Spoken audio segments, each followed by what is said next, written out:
Alright, tonight ang binigay ng Panginoon sa atin, parang ating mahinig ngayong gabi is, ang title ko is You Are Kind.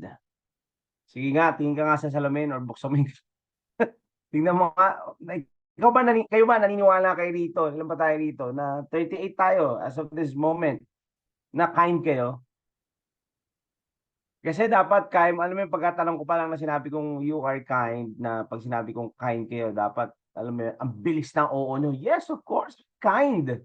Not because you're looking at what you can do or you're looking at yourself, pero dahil alam mo kung sino nandyan sa'yo. At yung nandyan sa loob mo, siya mismo yung pinanggalingan ng kindness. He is kind. And so are you. So ngayong gabing ito, I will be talking about kindness. At yung kindness na ito, syempre ang pinanggalingan niya ng Panginoon. Pero lahat tayo, co-heirs tayo, lahat tayo tinanggap natin siya, that same Spirit of God that raised Him from the dead is the same Spirit that we have on the inside of us. Which only means na yung katangian niya at yung nagawa niya, lalo-lalo na nung nandito siya sa lupa, is the same thing that we do even greater works. Kasama na yung kindness dyan. It's even a fruit. You know, kaya actually itong kindness na ito is ano to sa ating kasi madalas ang iniisip yung kindness is just babait, gano'n. Alam niyo, sobrang lawak ng meaning na ito. If you look at it in the Hebrew. Itong word na ito, it appeared 248 times in the Old Testament. Meaning, ito, sobrang lawak nito. Ito yung hindi mo kayang i-measure yung haba, yung laki, yung taas, yung lalim. And wala talagang single word to describe it in English. Actually, it's the word chesed. Walang single word to describe it in English. Lalong-lalo na sa Tagalog. Sa English nga, hirap na hirap ka i-describe ng isang salita lang eh. Talagang sobrang dami. Kailangan pag sama-samahin mo yung lahat ng meaning na yon at yun yung kindness. Yun yung Hebrew word na chesed. And most of the times, ginagamit ito, usually it tells about God's character. At yung, alam nyo, ano nga to, yung dami ng English word para ma-translate ito is halos ganun kadami din yung paggamit ng word na ito sa Bible. Halos ganun kalawak, ganun karami yung definition nito. Sa sobrang daming meaning ng word na ito, parang walang single idea para ma-define ito. Let's go to the first slide. Ito yung word na kindness. It's in Hebrew, it's the word chesed. It's pronounced as chesed. Yung ganun yung may emphasis dun sa CH, chesed, yung the way it's pronounced. And it means mercy, grace, compassion, kindness, love, steadfast love, loyal love, faithful love, covenant love, loving kindness. Iilan lang yan yan lang yung inilagay ko dyan. Hindi ko kayang ilagay lahat sa sobrang dami ng meaning na yan. And kung titignan mo naman sa Google, ito rin sinasabi niya, giving oneself fully with love and compassion. Alam mo, ito yung kindness. Yan yun. Yan yung Hebrew word na pinanggalingan niya. Kindness na yan. And hindi pwedeng isa lang. Kailangan pagsamasamahin mo yan. Yan yung kindness. Kasi kung mercy lang, kulang yun para sa kindness, para dyan sa word na chesed na yan. Kulang yun. Pag pinagsama-sama mo, somehow, doon lang natin maiintindihan ngayon kung ano yung kindness, kung ano yung ibig sabihin niya. Alam mo yung tipong, pag hindi mo pa naranasan at hindi mo alam o kung wala ka doon, hindi mo maintindihan kung ano yun. Hindi ko alam kung nag-gets yung ibig ko sabihin na hindi mo basta-basta ma-describe yan o maipapaliwanag sa isang tao kung hindi mo ito naranasan. At yung taong pinagpapaliwanagan mo, hindi ka rin niya magigets kung hindi niya rin ito naranasan. And praise God, kasi lahat tayo dito is a product and is a recipient of God's kindness. Kaya naniniwala ako na lahat na pag-uusapan natin ngayong gabing ito ay maiintindihan nyo kasi meron kayo nito. Amen? Ito yung kindness na meron tayo. You need to be there, you need to have it for you to be able to understand. And alam mo, para sa akin, this is one of the most important word in the Bible.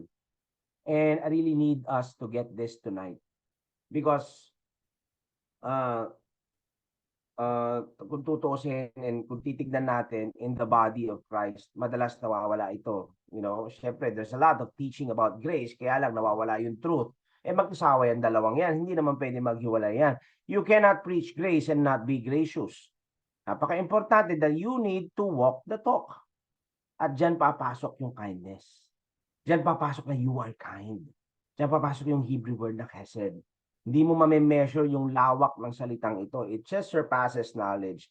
Actually, this is the same thing na tinutukoy ni Paul dito sa Ephesians 3. Let's go to the second slide. It says here in verse 17, that then Christ will make his home in your hearts as you trust in him. Your roots will grow down into God's love and keep you strong. And may you have the power to understand. Actually, this is the different version. Dapat dito yung rooted and grounded in love sa New King James Version. But anyway, I'm just going to read it. May you have the power to understand as well as God's people should how wide, how long, how high, and how deep his love is. And then in verse 19, next slide. May you experience the love of Christ, though it's too great to understand fully, then you will be made complete with all the fullness of life and power that comes from God. So, tinutukoy dito na ang hirap i-comprehend, na ang hirap itukoy, it's the love, it's the loving kindness. At yun yung pinag-uusapan, nandun yung kindness ng Panginoon. Yan yung pinag-uusapan, ang hirap sukatin, ang hirap alamin yung lawak, kaya mo lang maranasan. Amen? Hindi, kumbaga sa Tagalog, hindi mo mawari. Alam mo yun, nasa dulo na ng dila mo, hindi mo mabigkas. Nandun yun, alam mo yun eh. Hindi mo lang kayang maipaliwanag. Sa sobrang lawak ng salitang ito, hindi pwedeng mercy lang, hindi pwedeng grace lang, hindi pwedeng love lang, hindi pwedeng loving kindness lang na puno ng mercy. I just really don't know how to describe it. The only one thing I know how to walk it. Why? Because kindness is on the inside of me. That goes the same way, for the same thing for you. Amen. We have it on the inside. It's actually a fruit. It's even a fruit of the Spirit. Yung kindness na yan. Kaya nga, di ba, lagi kong sinasabi, hindi ka nagpapaka-kind. Kind ka. Kindness ka. Kindness tayo. Pag hindi lumalabas sa inyo yan, baka mag-isip-isip tayo ng konti. Baka sa iba ka nakakabit or you are walking in the flesh. Let me read in John 15 verse 4. Hold on.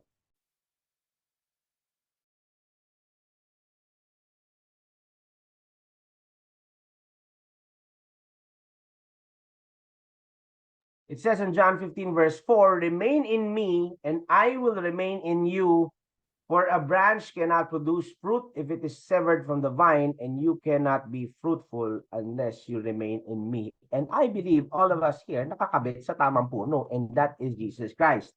Amen? Kaya yung kindness na yan, dumadaloy lang sa atin yan. Nakakabit tayo dun eh. So dumadaloy sa atin yan at nailalabas natin. Sabi ko nga sa inyo, kung iisa-isahin natin yung 248 verses kung saan kindness was mentioned, kung susumahin natin yan, it just talks about God's merciful, loving kindness. Pag sinabi mong merciful, no boundaries, no requirements, walang qualifications, mayaman ka man o mahirap ka, diba? Nagbabasa ka man ng Bible o hindi, believer or non-believer, hindi rin yan naghihintay na magbago ka muna o maging tama ka muna. Diba? As long as you are breathing at humihinga ka, basta't humihinga ka, yung merciful, loving kindness can come on you ng Panginoon. So yan lang yung pinaka-requirement, basta't humihinga ka. Pwede kang dapuan yung loving kindness ng Panginoon. Pwede mong matanggap yan. Ang gusto ko makita natin ngayong gabing ito is yung kapangyarihan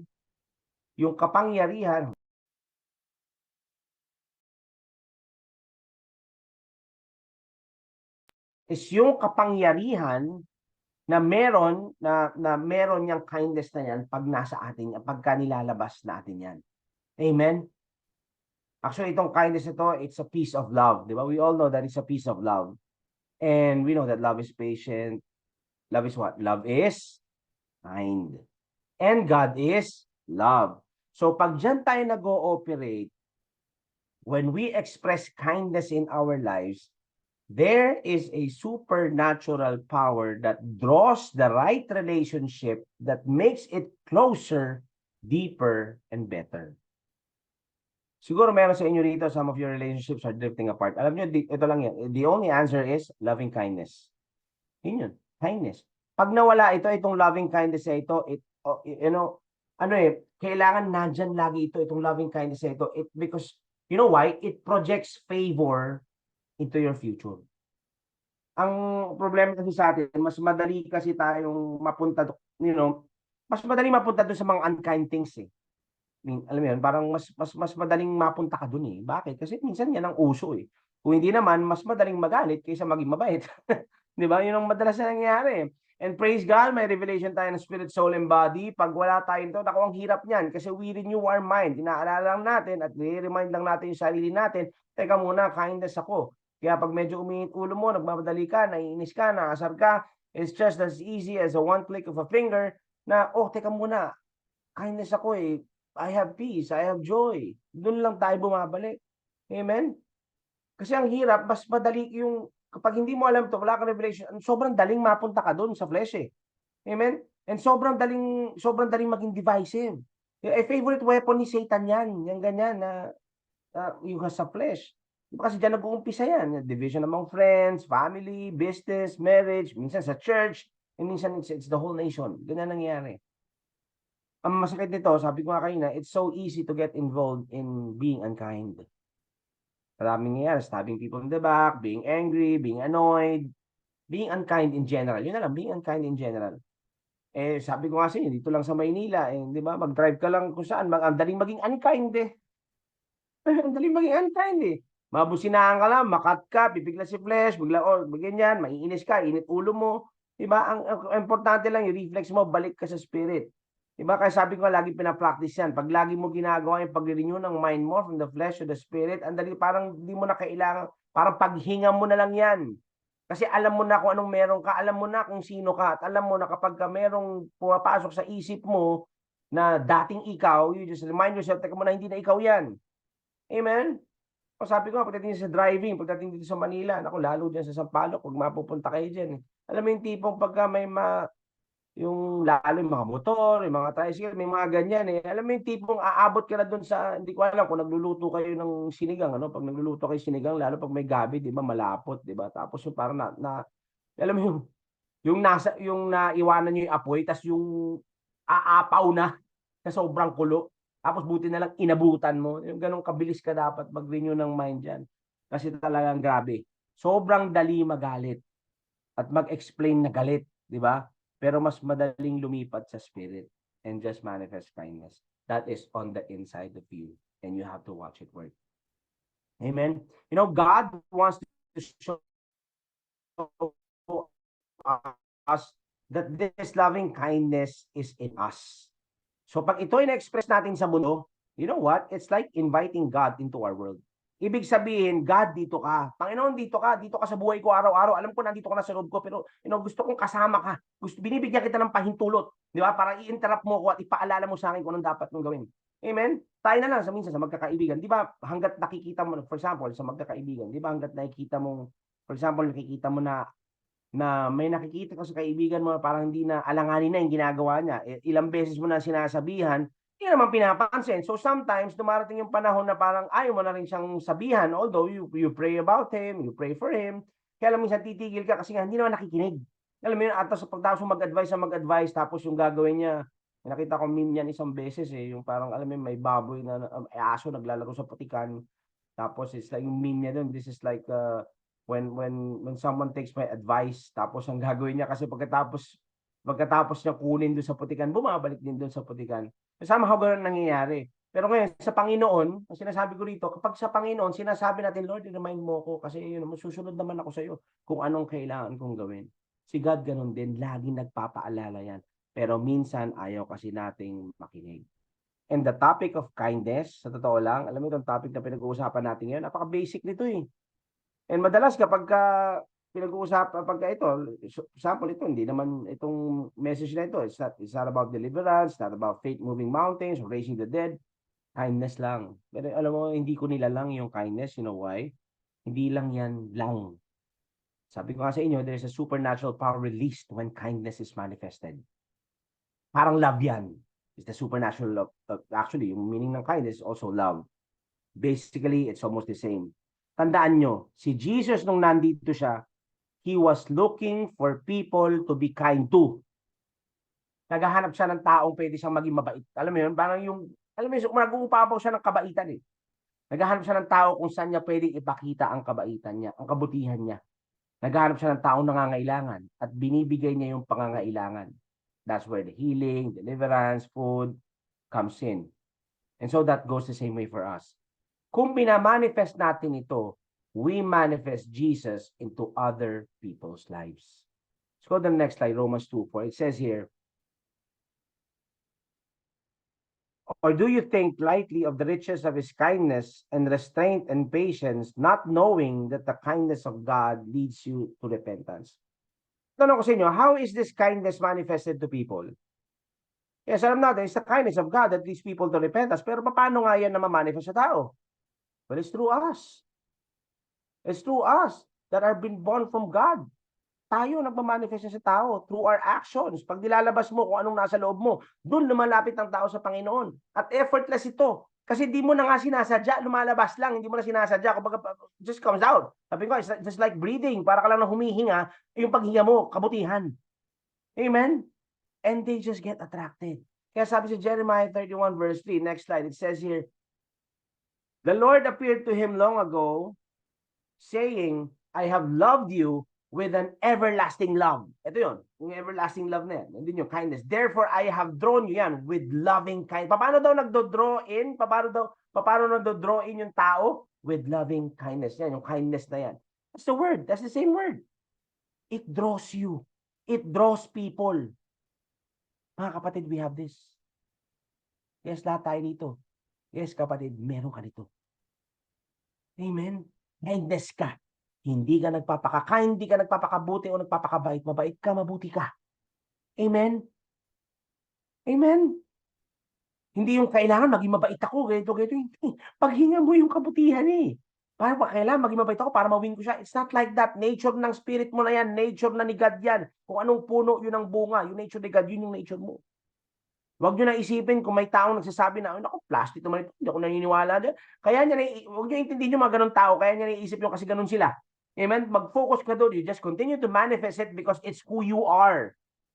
And you are kindness. So kung paano si Jesus nung nandito siya sa earth, nandito siya sa mundo, ganun pa din ngayon. And you know what? He is walking around looking for people to be kind to through us. And it's the fruit that God produced in our spirit to draw people to Jesus. Kaya huwag ka magtaka, ba't ang bait mo? Sipin mo na ako, baka sumobra naman ako sa bait, baka works ko na to. Hello, si God yan, hindi ikaw. Kasi kung ikaw lang yan, hindi ka naman naaabot dyan. Alam mo yun? Parang ikaw na nga lang magtataka, ang bait ko. Alam mo yun? Actually, it's not you. It's God who's living in you. The life that we now live is Christ living in us. Amen? So quit looking on yourself and look to God. Just let Him manifest and expect power to begin to move in ways you could never imagine. Malalaman mo naman if it's God eh. Malalaman mo rin if it's you. Promise yan. Andyan ang discernment ng Holy Spirit para malaman natin kung naaabuso tayo. Paano? Yung kindness, okay, pagdating sa kindness, yung nandyan sa atin, yung kindness ng Panginoon, walang limit yan na you are who you are in the Spirit. But there is a time where God will tell you to distance yourself from a certain person where your kindness is being abused. Magkaiba yung kindness sa foolishness. Amen? And you are not a fool. You have the mind of Christ. Amen? Nandiyan ang Holy Spirit sa inyo, malalaman nyo yan. So dahil yan, isin mo muna, huwag mo kausapin, may mga ganyan, sasabihin sa'yo ng Holy Spirit yan kung paano yan. And I have many testimonies about sa mga ganyang bagay. Mayroon ako mga kaibigan noon, mayroon ako mga mini-minister noon. I know when to stop, I know when to hold. Paano gagawin? Kasi si Holy Spirit ang magsasabi niyan. Amen? Ayaw ng Panginoon nang naaabuso tayo. Amen? So this we need to remember. We were all created for fellowship. Relationships. Kung titignan nyo, pagdating, alam nyo, titignan nyo pagdating sa lugar o oras, pag titignan nyo lang, di ba madalas pag sa lugar o oras, madalas, ewan ko sa inyo ako, madalas nakakalimutan, kailan nga ba yun? Minsan pag parang kanina, nag-uusap kami ni Sergio dito, kailan nga pa nag-start itong Zoom? Di ba parang ang hirap tandaan? Pero hindi mo, ito yun eh, mahirap man tandaan kung kailan, mahirap man tandaan kung saan. There's one thing that we don't forget. Yung taong kasama mo nung panahong yun at nung oras na yun. Kasi I know for sure, si Sergio nandun. I know for sure, lahat tayo, for those people na nandito, kasama si Brother Ron, alam ko kung sino yung mga kasama ko, pero sometimes yung oras, yung araw, o yung lugar, nakakalimutan natin. Diba? Ganyan na nangyayari. Basta alam ko kasama ko yung, alam ko kasama ko section, hindi ko lang matanda kung kailan, pero na-figure out naman namin is 2021. Amen? So, dito natin makikita, it's the relationship that matter, not the place or the time, not the where and the what, it's the who. So, yung mga taong nakasama natin, who will they remember? And why will they remember you? Yung tanong dun eh. It's because, paano kanila maaalala kanila because of the kindness manifested through you because of Jesus. Di man nila makita ngayon yan, for example, mayroon kang mini-minister ngayon o may kasama ka ngayon, hindi man nila nakikita ngayon yan. Pag may pumutok na problema dyan, dahil na ma-manifest mo yung kindness, na ma-manifest mo si Jesus, pag makapag-isip-isip yan or mag-respond sila kay Holy Spirit, alam na nila kung saan sila pupunta. Alam na nila kung saan sila lalapit. Babalik at babalik sa iyan. Because nakita nila yung kindness of Jesus that was manifested through you. Amen? Yun yung kindness of God through us.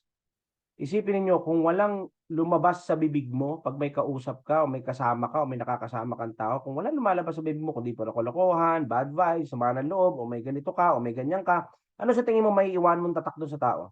Jesus ba? Ang masakit ito, pag napag-usapan ng Kristiyano, madalas na nangyayari ito, pag napag-usapan ng Kristiyano, ang ano maalala ng tao, ay sus, alam mo, bait yan, may mga masawal pa sa atin yan, di ba? Sad, nakakalungkot.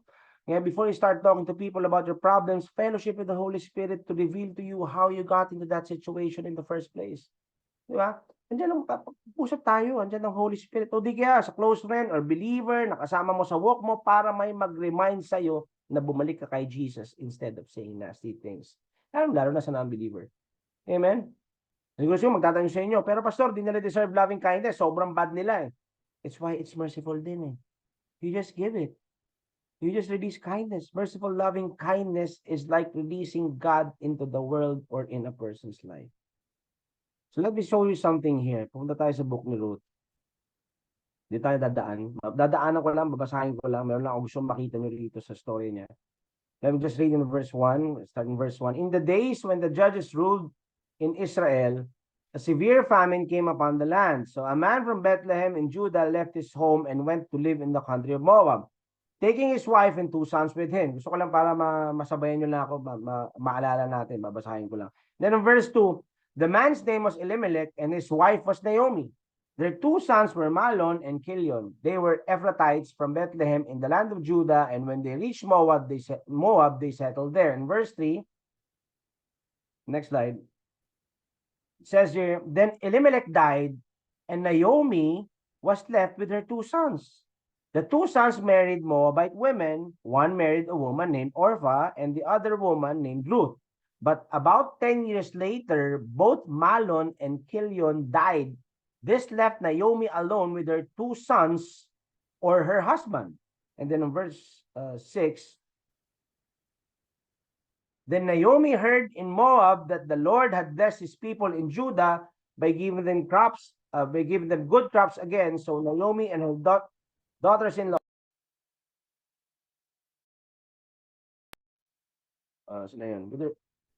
So Naomi and her daughters-in-law got ready to leave Moab to return to her homeland. In verse 7, with her 2 daughters-in-law, she set out from the place where she had been living, and they took the road that would lead them back to Joab, and then Judah. Then in verse 8, but on the way, Naomi said to her 2 daughters-in-law, go back to your mother's homes, and may the Lord reward you for your kindness to your husbands and to me. Like I say, God is the same yesterday and today and forever.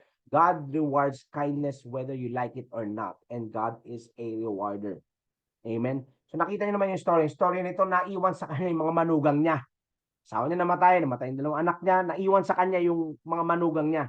And then in verse 9, may the Lord bless you with the security of another marriage. Then she kissed them goodbye, and they all broke down and wept. And then verse 10, no, they said, we want to go with you to your people. And then verse 11, Naomi replied, why should you go on with me? Can I still give birth to other sons who could grow up to be your husbands? And then in verse 12, no, My daughters, return to your parents' home, for I am too old to marry again, and even if it were possible, hold on.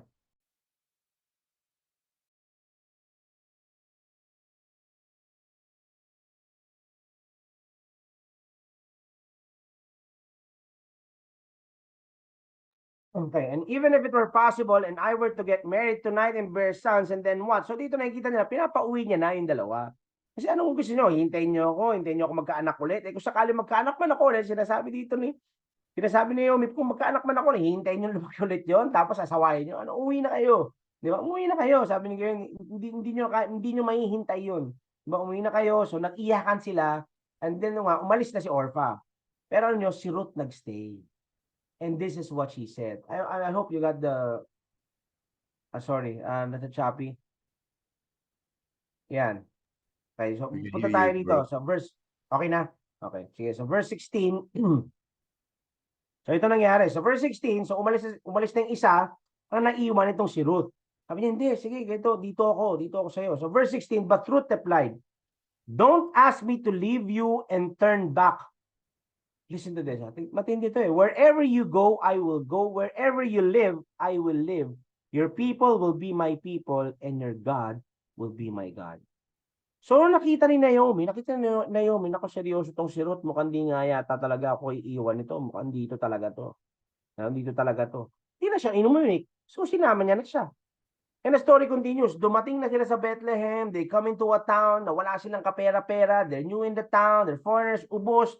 That she needed na, alam mo nangyari dito, to si Ruth na kailangan pang mamulot ng mga scrap doon sa mga pinipitas na mga grain doon. Ito kasi noon, ito yung palatandaan na pulubi ka eh. Pag ganitong ginagawa mo.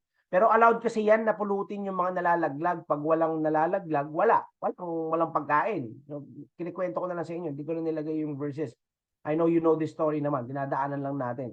Now, itong napuntuhan niya na land, yung landowner dito, kinikwento ko na lang, na itong landowner dito is si Boaz. Nakita siya.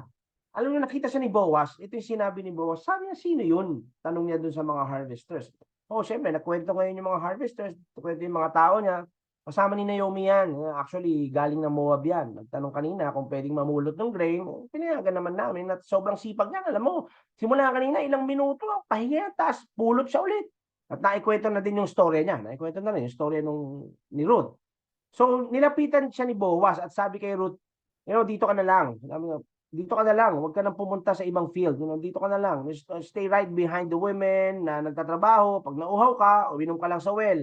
Sinabihan ko na din yung mga lalaki na not to treat you roughly. Pinagsabihan ko na yung mga yan. Dito ka na lang. So, kayo na rito. So, talo na tayo sa Ruth chapter 2. It says, Ruth fell at his feet and thanked him warmly. What have I done to deserve such kindness? No, somehow parang tayo rin ito eh. Parang minsan tatanungin natin eh, grabe yung mga pinaggagawa natin noon. I know some of us, meron naman din tayo dito na mga ginagawa noon, pero ano pa nagawa natin to deserve the kindness of Jesus Christ? Diba na parang pinatawag tayo sa kasalanan natin. Pero tingnan mo, she asked, I'm only a foreigner. And then in verse 11, says in verse 11, yes, I know, Boaz replied, but I also know about everything you have done for your mother-in-law since the death of your husband. I have heard how you left your father and mother and your own land to live here among complete strangers. Now, gusto ko makita nyo rito. Anong nabalitaan ni Boaz? Nagtanong siya, nagkwento yung mga harvesters, nagkwento yung mga tao doon, nagtanong siya.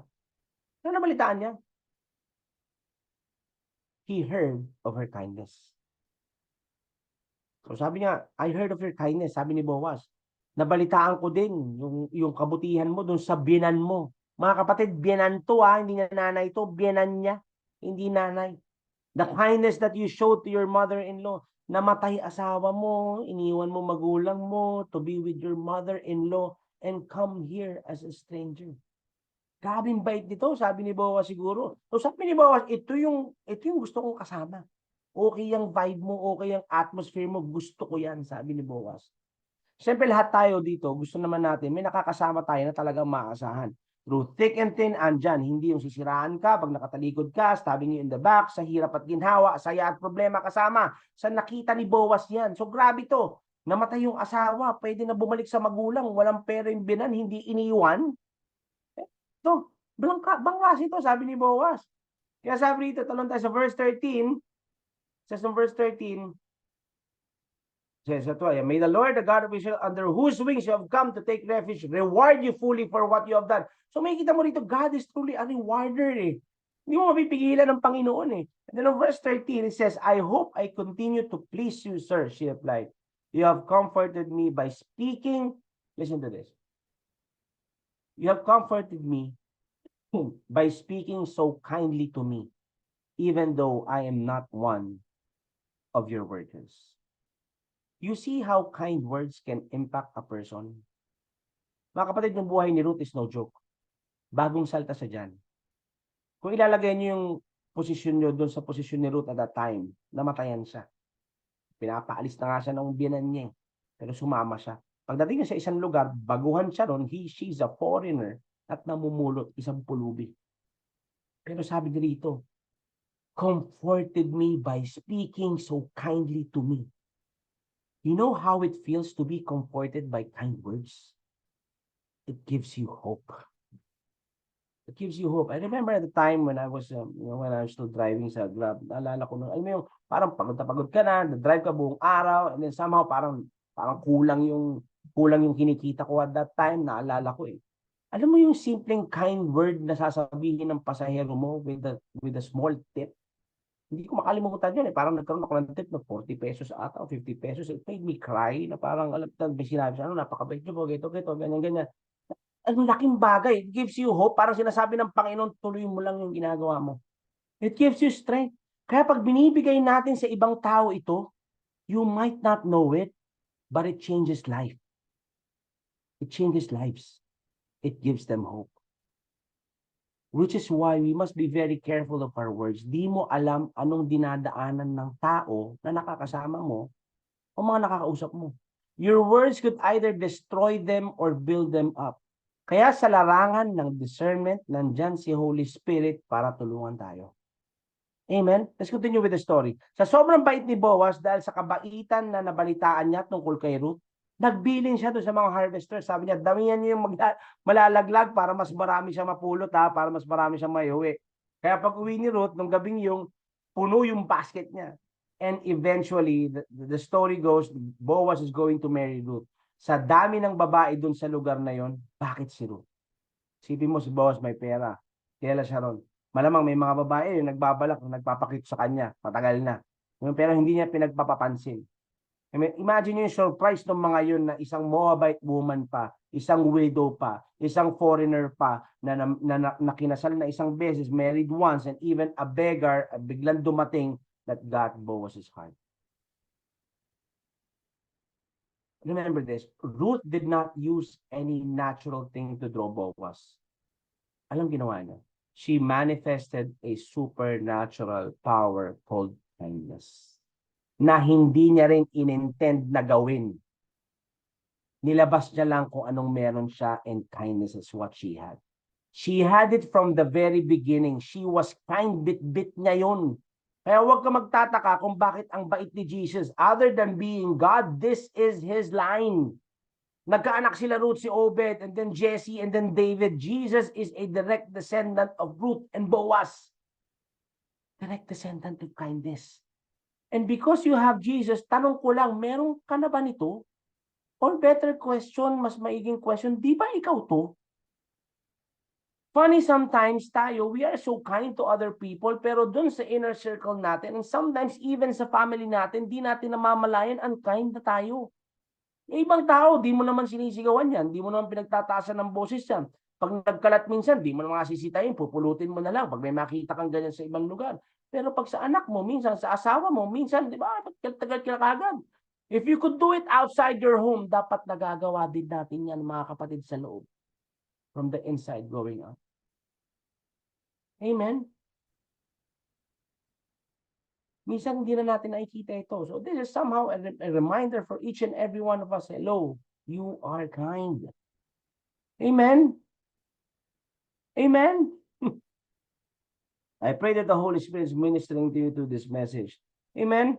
So Ruth is showing us tonight, sabi niya, be kind to your family, to your in-laws. We are followers of Jesus Christ. Nature na natin yan. Jesus nasa loob natin. Wanting to be kind to everyone, kahit di ka gusto, kahit marami nasasabi sa iyo, be kind. Kaya gusto niya kind din tayo sa sarili natin, mga bahay, sa pamilya natin. Diyan nag-uumpisa yan. Dito nga makikita mo, binan niya yan. Amen? Kasi sa labas mabait ka, pero sa loob hindi. There's a problem. Pag ganyan, ito solusyon. Merciful, loving kindness. Nawawala yan pag may conflict. So pag-iisipin natin, bakit ba napunta si Ruth sa Bible? Isipin mo, a book named after her, Ruth. Hindi naman siya prophet. Hindi naman siya umakit ng bundok, nakausap si God, or any miraculous thing, nakakaiba na ginawa niya. Wala naman din siyang nakalaban ng mga leon, o mga oso, o fire from heaven. Wala. Di ba? Hindi naman siya nag-lead ng army sa isang victory. Ba't may libro siya? Hindi naman siya pinanganak sa isang lineage ng king. Anong ginawa niya? What did she do to get a book in the Bible? Di siya nag-raise ng dead or lumutang sa tubig. Hindi naman. So, ano gawa niya? To also have a full restoration. Kung titignan nyo, if you finish the story, ginawa ni Ruth, kinasal sila ni Boaz, it's like God seeing His kindness manifested through Ruth. Kaya dito makikita ni God, dito ko gustong manggaling si David and eventually Jesus. Imagine nyo si King David, sinasabi niya, si Ruth, lola ko yan. She was a Moabite, a foreigner, not even born into the lineage of Israel, but God gave her a book in the Bible. So anong ginawa niya to have that kind of favor into her future? She was kind. Ulitin ko, she was kind. Especially to her mother-in-law. Doon nag-umpisa lahat. Kung hindi siya naging mabait sa binan niya, di siya mapupunta kay Boaz. Cause and effect lang yan. Sowing and reaping lang yan. Why did she get the book in the Bible? Why she was favored? She was kind. And this kindness that she had is already in us.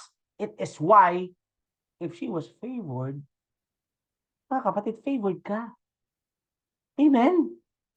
Manifest kindness, hindi lang ikaw mag-irip niyan, pati mga anak mo mag-irip niyan. Blessed are the merciful, for they shall receive mercy. Kindness yan. That's the same word, chesed. Itong mercy na ito, Jesus had this, and we have Him.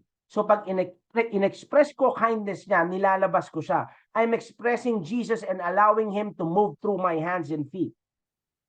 Tulad sabi ko kanina, kindness lang, hindi lang kindness to mga kapatid, hindi lang to talaga, hindi ito lang.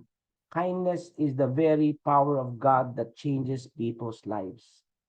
So now I tell you, if we start to show kindness into people's lives, get ready to see it come right back to your life.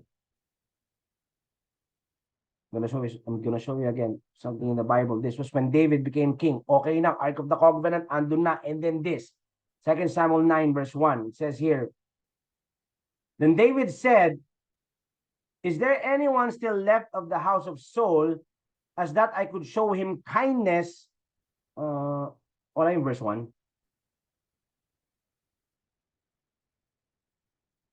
Yan na agad. Sige. Wala. Sige, okay lang. Sige, basahin ko na lang. So sabi dito ni David is there anyone still left of the house of Saul, so that I could show him kindness for Jonathan's sake? So sabi ni David, I wanna show kindness. I wanna show him kindness for Jonathan's sake. Alam niyo naman kwento nito, di ba? Jonathan has always been kind to David. They had this bond. But there's something that Jonathan said in 1 Samuel chapter 20. Sabi niya, never stop showing this kindness to my family when I die.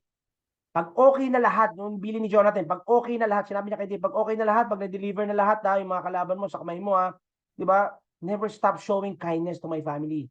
Yun ang bilin niya. And so ito na nga, king na siya. Sabi niya, meron pa ba diyang natitirang lahi ni Saul for Jonathan's sake? Yung sabi ni David. So ito na nga, si Mephibosheth. Kwento ko na lang. Lame and outside of the city. So pinatawag siya. So pagdating ni Mephibosheth, ito na 2 Samuel chapter 9 verse 7, don't be afraid.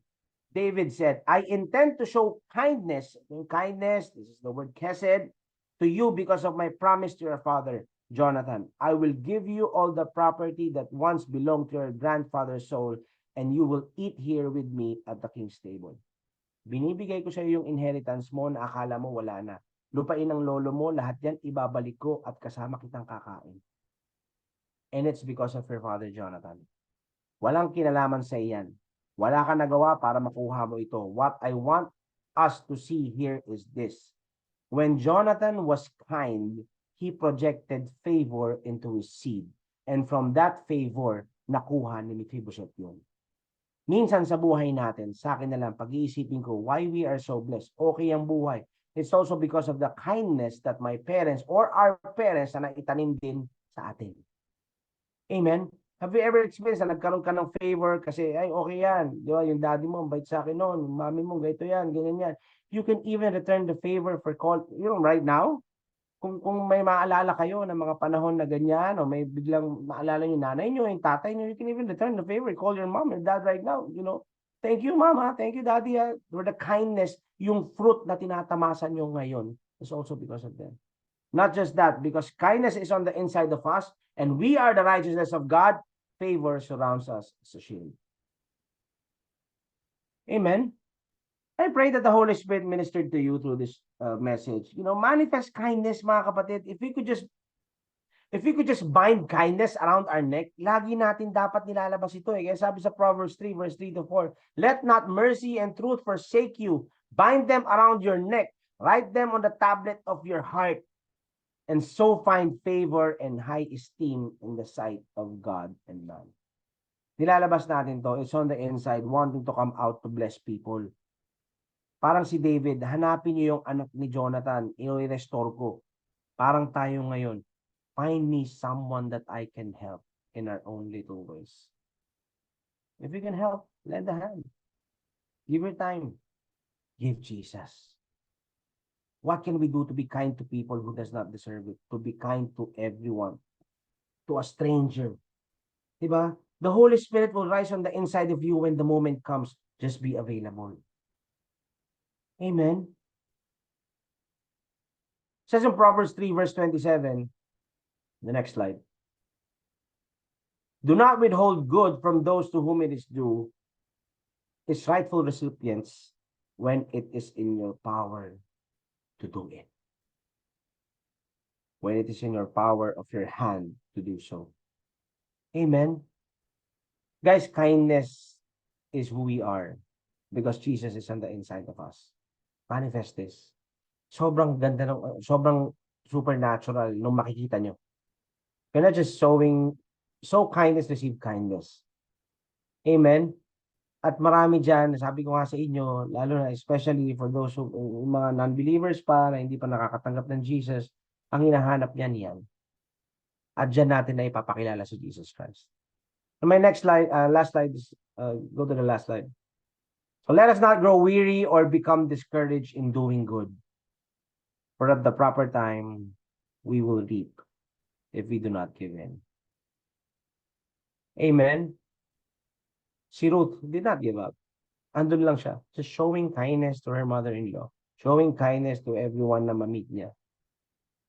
And we all know what happened. Si Jesus galing sa kanya. Si David galing sa kanya. Doon ang galing yung linya niya. Amen? And I believe all of us here, kind tayong lahat. Amen? Amen. I really pray na natanggap nitong message nito, but that's what I have for you guys tonight. Amen. Brother Sedge.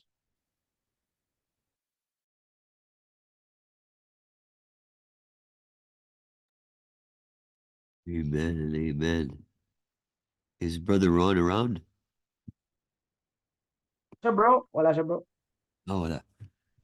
All right. Well, man, I'm just reminded to start being more kind, not just in the outside, but especially in the inside. And I was looking at the definition in according to Merriam-Webster's dictionary, what kindness is. It means the quality or state of being kind, or favor, affection. And there's this quote that I always say is that whatever competes with your attention competes with your affection. So, you know, as we, be kind to one another, we should be kind to God's mercy, because it says in, uh, I think it's in Ephesians chapter 2, verse 7, that it was his kindness towards us. Well, let me read the whole verse. It says, Ephesians 2, verse 7, that in the ages to come he might show his exceeding riches of his grace in his kindness towards us through Christ Jesus.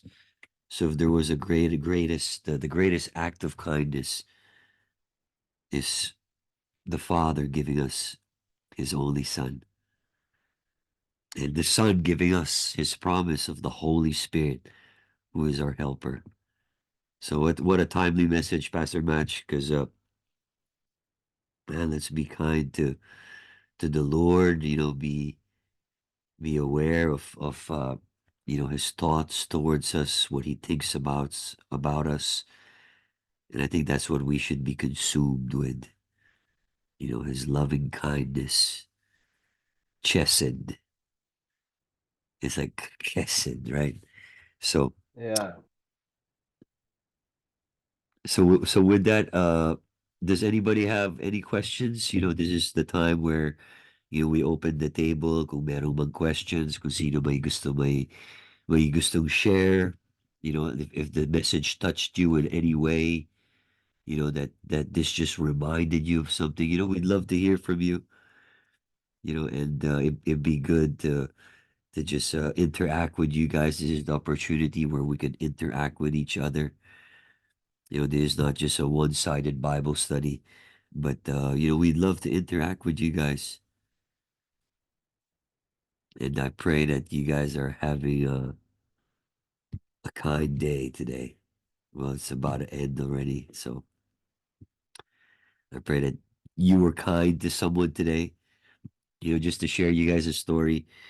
Uh, I usually get like deja vus, and every time I have a deja vu, I usually prophesy. But this guy was Japanese, and parang when I saw him, like I can hardly share the gospel in Japanese, but instead I got a track, like a gospel track, which I had in English or Japanese. I always have it with me, but when I reached, to give him, the track, he didn't want it. Kumbaga, reject niya ako. So for me, like I got like, thousands of rejections already, especially, sharing the gospel. Pero like, yeah, that's still an act of kindness. Did diminish my outlook towards the person. But I believe it's a seed planted. So let's not stop being kind to the people around us, and let's use the love of God inside. Well, there's a question here. Sis Trisha asks, Pastor, can a person be kind to people, but in the inside, meron ulterior motives? Yung nakakatulong pa din naman siya at nakaka-bless pa din naman siya ng tao, kaya lang inside naman may bitterness. Blessed pa din po ba siya for being kind on the outside? So, Wait, just to clear, yung sinasabi kong kindness, this is not something that na nagiging hindi itong kindness na ito, hindi ito yung bagay na kailangan nating gawin pa o kailangan nating paghirapan para maging kind pa tayo. Nire-remind ko lang sa inyo ngayong gabing ito na kindness na tayo. Ngayon, sinasabi nito, dito pala makikita mo na kaagad kung may bitterness siya, dyan sa question mo, kung may bitterness yung tao na yun, paano siya mabibless? Hindi ka talaga mabibless nun. But the thing is, it's always the intention of the heart why you're doing such a thing. Kung bakit ka ba naging kind? Because that's you. You're not being kind thinking na, oh, kasi para mabless ako, para maganito ako, pero wrong ano ka na kagad nun. But remember, we are not in a place of trying to reach victory. We are already praying from the position of victory. Nando na tayo eh. Yung kindness tayo na yan eh. Minamanifest na lang natin yan. Amen? Hindi kumbaga parang ang nangyayari dito, kung may ulterior motive ka, so kahit pa yung intention mo, it's not good. Well, praise God doon sa mga nabibless kahit papaano. Pero ang problema, ikaw na iniisip mo nakaka-bless ka, paano ikaw kung may bitterness ka, mabibless ka pa ba nun? So, hindi rin. So, balik ka pa rin kay Jesus, balik ka pa rin at remind yourself who you are. Para malaman mo na yung nilalabas mo is ikaw, hindi ka nagpapaka-kind. Nakukuha niyo ibig sabihin, hindi tayo nagpapaka-kind eh. Kasi itong gabing ito, gusto ko lang i-remind sa atin na yan ka. Yan tayo. Kindness tayo. Wala tayong ginagawa para maging kind. Kindness ka na. Amen? At alam ko lahat kayo, alam niyo kung paano maging kind. Kaya lang, ang pumipigil dyan, yung flesh. Flesh lang naman ang pumipigil para hindi natin ma-manifest yung mga things of the Spirit eh. It's the flesh that stops us from manifesting His fruit. Amen? Yun ang nagiging harang palagi, yung flesh natin. Kaya minsan dadahilan natin na hindi tama, hindi tama. Actually, it's just the flesh. You just manifest the Spirit, ilabas mo lang. Walang ano yan eh. Alam mo yung walang, mag-term dyan, hindi mahirap ilabas. Kung nahihirapan ka, nagpapadala ka sa flesh. Ganun lang yun. I hope it answers the question. So who here has been kind for the week? It's a Thursday, so you guys had many opportunities to be kind. But yeah, I And the just want to thing is, stir. dagdag ko lang, the thing is, gito yun eh. Ito kasi pagiging kind, yan na tayo. Now, sabi ko nga sa inyo, hindi mo pwedeng pigilan si God na rewardan ka because God is a rewarder for those who diligently seeks Him.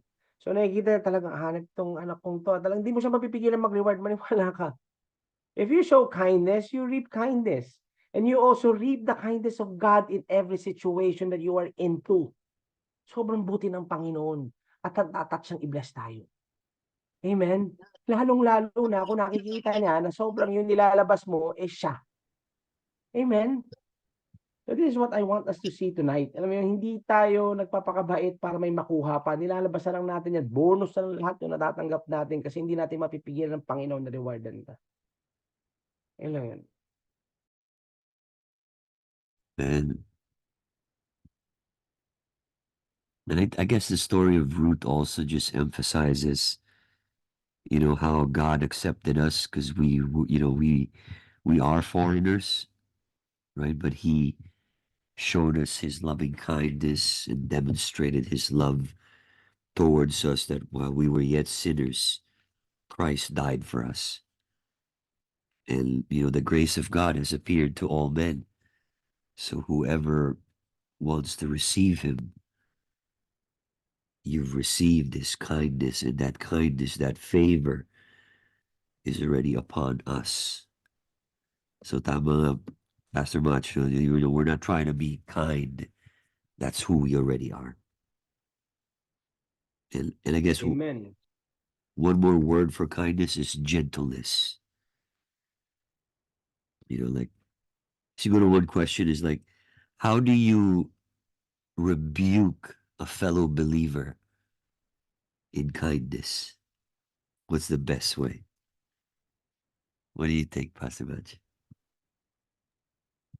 In love pa rin. Yung pa rin yung in kindness, bigay mo yung word. Word pa rin ang ibibigay mo kasi kung opinion mo at sarili mo lang, meron pa rin pagkakataon, meron pa rin dahilan siya para ma-offend sa'yo. Pero pag word ang binigay mo, this is a word siya ma-offend. Hindi sa'yo. Yun. Lalo na pag believer, di ba? Pag hinarapan mo ng word, and it's either for them to receive it or to reject it. Like if they say they're believers, then you know where their fate is if they're gonna reject the word. But it's in themselves. So yeah, anybody else who's got questions, you could just unmute or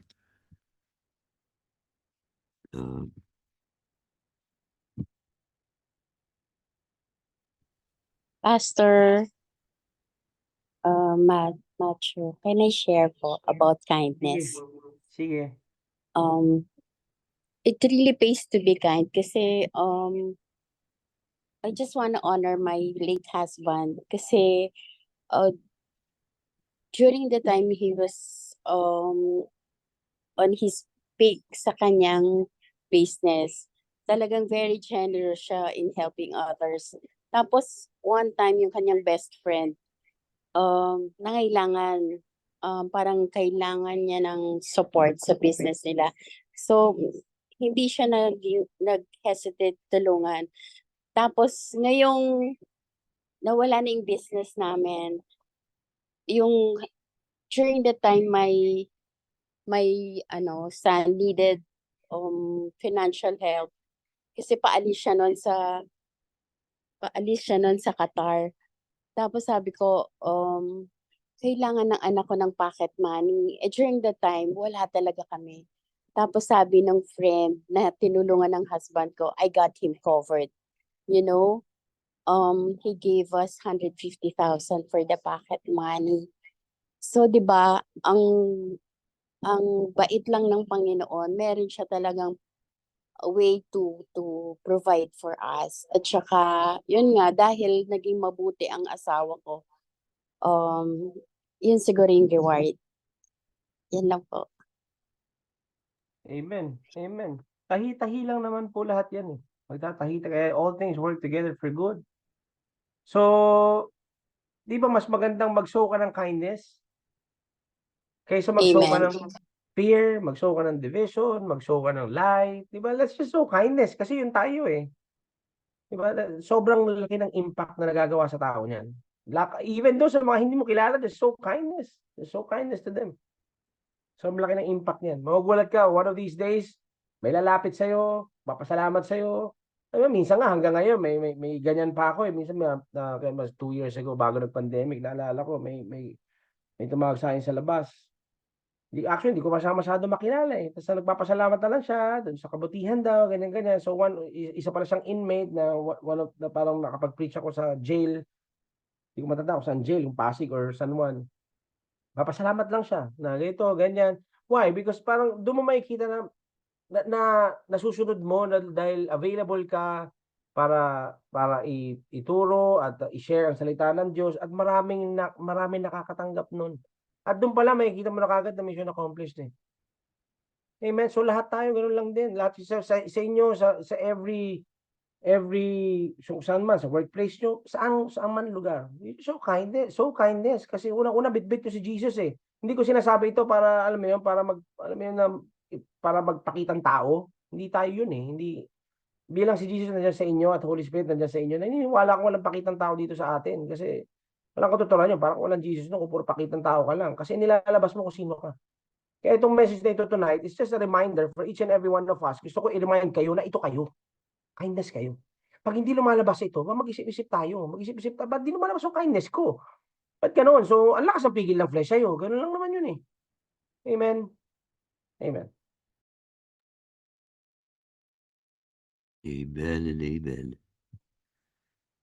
Well, one act of kindness that I see is just a smile. So if you guys could smile more often, I think that's one way to know, oh, this guy's kind.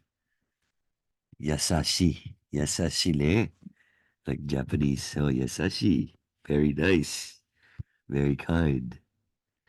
So, Kaya nakakatuwa. Alam mo, dagdag ko lang yung mga non-believers nga sobra pa yung description ng mga tao sa kanila pagdating sa kabaitan. Tapos magugulat ka na tayong mga Kristiyano na mismong yung kindness, na yung pinanggalingan ng kindness nandun na sa loob natin, mas nauunahan pa tayo ng iba. Mas nauunahan pa tayo nung hindi, alam mo yun? So, remind yourself who you are in Christ and you're kind. Amen. we have the spirit of kindness inside of us. His name is the Holy Ghost, the Holy Spirit living inside of us. So, don't forget, guys, every Saturdays, we got like a Metanoia Saturday service. Right, Pastor Match? You have any announcements to make for Yeah. Saturday yan lang, Saturday. May service tayo, 6 p.m. Come there kung merong mga available sa inyo, come and worship with us. worship service?